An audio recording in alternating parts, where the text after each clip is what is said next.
तूफान की वह रात भाग 1।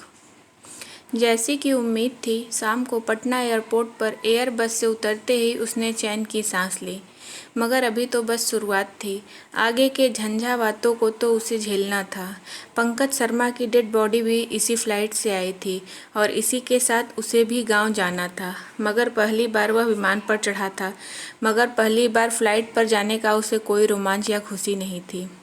पंकज एक शिपिंग कंपनी में मैरीन इंजीनियर थे और उनकी अच्छी भली स्थायी नौकरी और तनख्वाह थी। फिर उनके परिवार वाले संपन्न किसान भी थे। उन्होंने ही अपने खर्च पर पंकज शर्मा के शव को यहाँ मंगवाया था कि उनका दाह संस्कार अपने गांव में हो, और इसी बहाने वह भी साथ आ गया था। पंकज शर्मा के बड़े भाई और उनके 2 भतीजे भी थे। संभवतः वे वहीं समस्तीपुर से ही एम्बुलेंस की व्यवस्था कर पटना एयरपोर्ट आए थे। कोरोना के चक्कर में इस समय ऑक्सीजन और दवाओं के साथ अस्पतालों में बेड व एम्बुलेंस के लिए भी तो मारामारी थी। कोरोना की जांच और दूसरी सुरक्षा जांच संबंधी औपचारिकताओं को पूरा करने में ही 1 घंटा खर्च हो गया था। फिर बाहर निकलते ही पंकज शर्मा की डेड बॉडी को एम्बुलेंस की छत पर रखकर बांधा जाने लगा। वह चुपचाप सारी गतिविधियां देखता रहा। उनका 16 साल का बेटा अनूप अभी भी फूट फूट कर रो रहा था। उनके बड़े भाई नारायण की भी आंखें नम थीं। पंकज शर्मा का भतीजा आलोक उसी का हम उम्र था और सभी कामों में काफ़ी तत्परता दिखा रहा था। वैसे तो आलोक मैट्रिक तक उसी का क्लासमेट था। वह उसके स्वभाव को जानता था कि वह कितना कामचोर और आलसी है, मगर आज उसकी काम के प्रति तेजी देखते ही बनती थी। सच है, समय व्यक्ति को किस तरह बदल कर रख देता है, ये कोई नहीं कह सकता। अब खड़े क्या हो राजन, आगे जाकर बैठ जाओ, आलोक बोला। हम अभी चलेंगे तो शाम के 7 बजे तक समस्तीपुर पहुंच पाएंगे। फिर वहां से अपने गांव गणेशी पहुंचने में कितनी देर लगेगी? वह चुपचाप ड्राइवर की बगल वाली सीट पर जाकर बैठ गया। एम्बुलेंस अपने गंतव्य की ओर दौड़ चली थी। लॉकडाउन की वजह से सड़कें शांत थीं। पटना के हर प्रमुख चौराहे पर गश्ती पुलिस का पहरा था। वहां यह बताते ही कि वह एयरपोर्ट से आ रहे हैं, कोई कुछ कहता नहीं था। गंगा सेतु पार करते ही एम्बुलेंस पूरी रफ्तार में आ गई थी। 6 बजे तक वह समस्तीपुर में थे।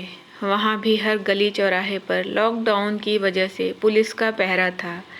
6:30 बजे तक वह अपने गांव गणेशी में थे और अब एम्बुलेंस शर्मा भवन के आगे खड़ी थी।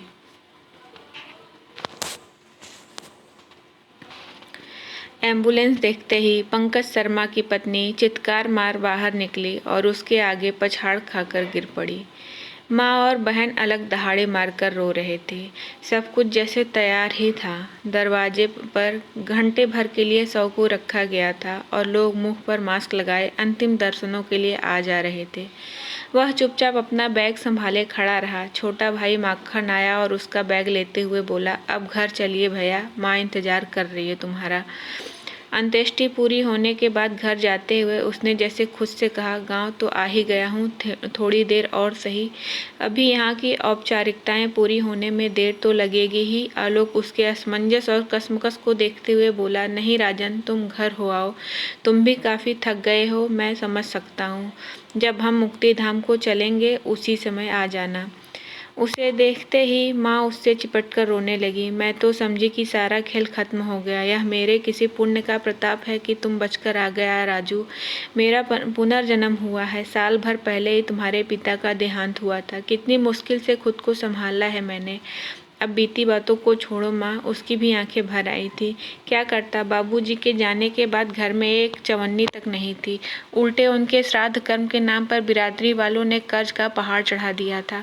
उसे उतारने के लिए ही तो मुझे मुंबई जाना पड़ गया, मगर लौटे तो किस हालत में। माँ रोते हुए कह रही थी, अगर तुम्हें कुछ हो जाता तो मैं जीते जी मर जाती। अब ये बातें छोड़ो माँ, वह बोला। पंकज शर्मा की अंत्येष्टि के लिए मुझे जानना ही होगा।